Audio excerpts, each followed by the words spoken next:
Hey everyone, good morning. So going to be talking about forensics of Chromebooks, as Hans just mentioned.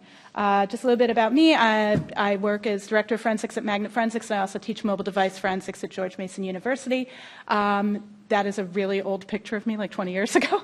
And I also did all this work with our CTO, Jed Saliba, so we did this research together. So what are we going to be talking about today? We're going to be talking a little bit about what Chromebook operating system is, why we care about it, what issues we have in the analysis of Chromebook forensics, what we learned in this, what we can recover, a lot about how it compares to data you may be able to get via other methods and what the differences are, and then we'll wrap it up. So what is a Chromebook? For those people who aren't familiar, Chromebooks are a computer that has an operating system of Google Chrome OS. Chromebooks actually are on prescribed hardware that Google approves. It's been around since 2011. It's a Linux-based operating system, and it's designed to be used when connected to the internet. They are very economical, which is one of their major selling points, ranging from $150 to $999. And there are two different operating systems that can exist in this ecosystem. So true Chromebooks have the Chrome operating system. This has to be on Google-approved hardware. There are many manufacturers who are approved, including Samsung, Asus, LG. Google itself makes their own Chromebooks. And it's going to support three major types of applications. Chrome apps themselves. Then in 2016, they added the ability to run Android apps from the Google Play Store. And then in May of 2018, more recently, you can now run Linux desktop apps using a VM called Crostini. I don't know if I'm pronouncing that correctly. What is very interesting about Chromebooks is they're going to automatically update because they are so connected. So they will always be on the current version. And they can actually support a hard drive, which is something people don't always realize. So Chromium OS is different. This is the open source version. It was actually released back in 2009, 2 years before ChromeOS was available. And it's the open source equivalent. There are some slight differences. You go ahead and compile this from source code. It does not automatically update, and it does not have some of the same security features, and it can be modified. This can run on any hardware. In terms of where data is stored, one of the reasons that people really haven't looked into Chromebook forensics historically is it is assumed as an internet-connected device that almost all of the data has been stored in Google Drive. When you purchase a Chromebook, you actually get 2 years of free 100 gigabytes of data. So, however, there may be data still stored locally, and that was the purpose of this analysis. So why do we care about what Chromebooks might store? In primary school or kindergarten through 12th grade education in US, these are prolific, which means that a lot of instances of cyberbullying as well as grooming and luring against children happen to occur on these devices. And there are over 25 million students currently working on Chromebooks. I definitely have received calls of active users, specifically in child exploitation cases where they've seen a Chromebook up and running. And this is a problem because there aren't traditional forensics techniques to use against these or to understand what can be pulled. And then what is a little less known is that Google does offer a Chrome Enterprise package. A lot of major corporations do use these for their front-end people, salespeople, et cetera, who do not need to do major processing, but really just need to run basic web applications and part of the Google Suite, especially in organizations that are already using the Google Suite for their architecture. So there actually is an enterprise version. Some interesting things about the enterprise version is it does allow for Active Directory integration, printer management, single sign-on, and it's marketed as being one of the key things for security because you don't have to worry about updates because the updates are automatic. And the other reason we care is while PCs are on the decline, the only segment of the PC market that's being seen to increase right now actually is the Chromebook market. So what are the issues we have to address? Well, imaging, that's a problem. the operating system itself, what the artifacts are, and the fact that there's a complete lack of research and methodologies to deal with these devices. So when we look at that, what aren't we going to cover? We're not going to talk about imaging today. Step one of this project was really to identify if there was forensic value, and hint there is, otherwise I wouldn't be up here. Is there forensic value in actually looking at the data on Chromebooks? And when we go into acquisition, it becomes really interesting because there's such a diversity of hardware. In many ways, the way I think about it is it would be like saying, hey, can you make an acquisition technique that works on all encrypted Androids, right? That's really the equivalent. So what are we going to talk about? We're going to talk about operating system and data recovered, and we're going to answer the question, is it really worth solving the encryption problem and the acquisition problem if everything's in the cloud anyway? Hint, it's not. So how did we get these images then? For the testing purposes, these were all done in a Chromium VM. And then in developer mode. When you are in developer mode, you will have a shell. If the device is not in developer mode, you won't have a shell. So the win is if the bad guy happens to be in developer mode, you can get a shell and you can get a full acquisition. You're probably not going to run into that situation. Well, hey, Jess, he says it's kind of like Android. Can I just put it in dev mode and get an acquisition? Yes, but you're going to wipe all the user data. So don't do that. Okay.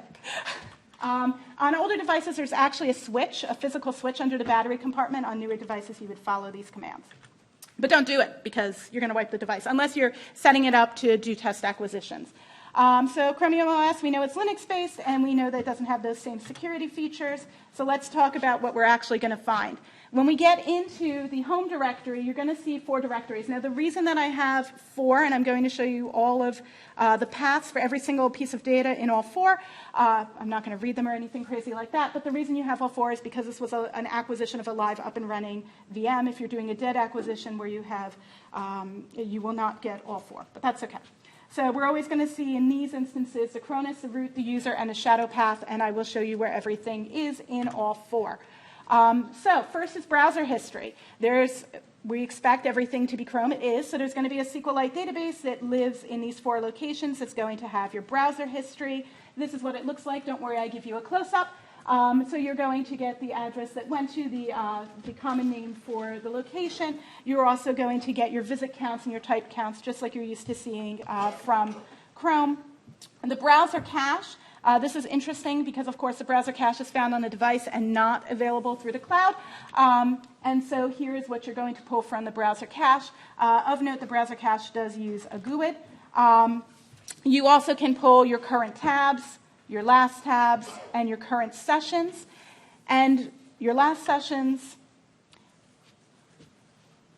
and I'm going to get right to downloads because this is where we get interesting.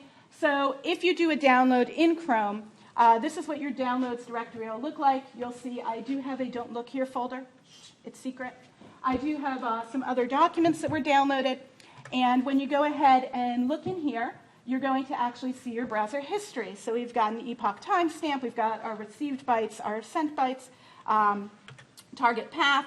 And so we are able to go see what's been downloaded. And you can actually tie this to the URL chains table in the Chrome browser history. So you can do that coordination. From there, you can actually navigate to the files. They're going to be under the user directory, followed by the GUID in downloads. And you'll see here I actually have all of my documents here. Now, I purposely have that Don't Look Here thing highlighted. Just as before, you're going to see them in all 4 locations. That's close-ups.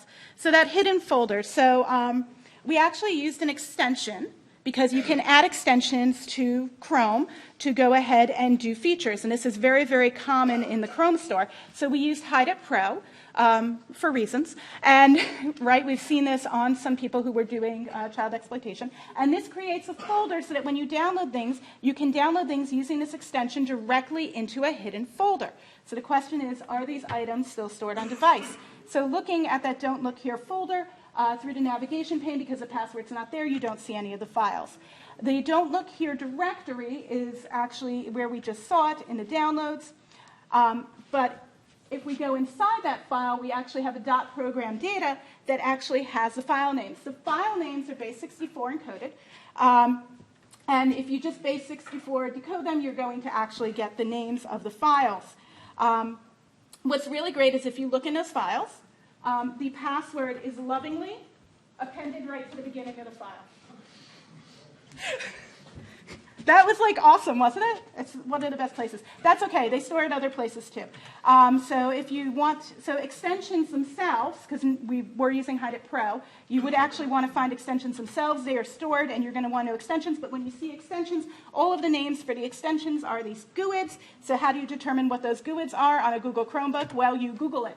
And the reason that you're going to Google it is because the actual extension name in both the Play Store and in the Chrome Store is actually in the URL.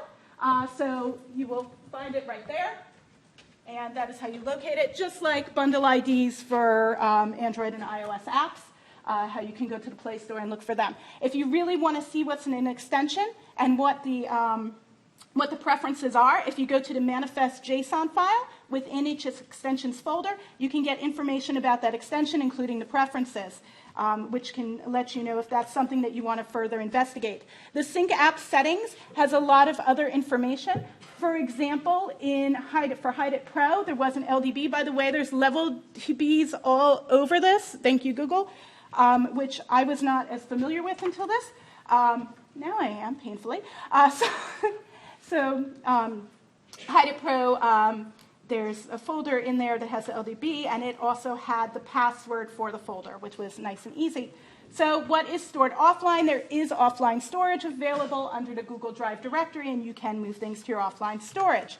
So when you move something to your offline storage, you get to those folders via the Gcache v1 files folder structure, and in there you're going to see your folders. Oh, look. All I got to do to see them is export them. But the problem is they've been renamed.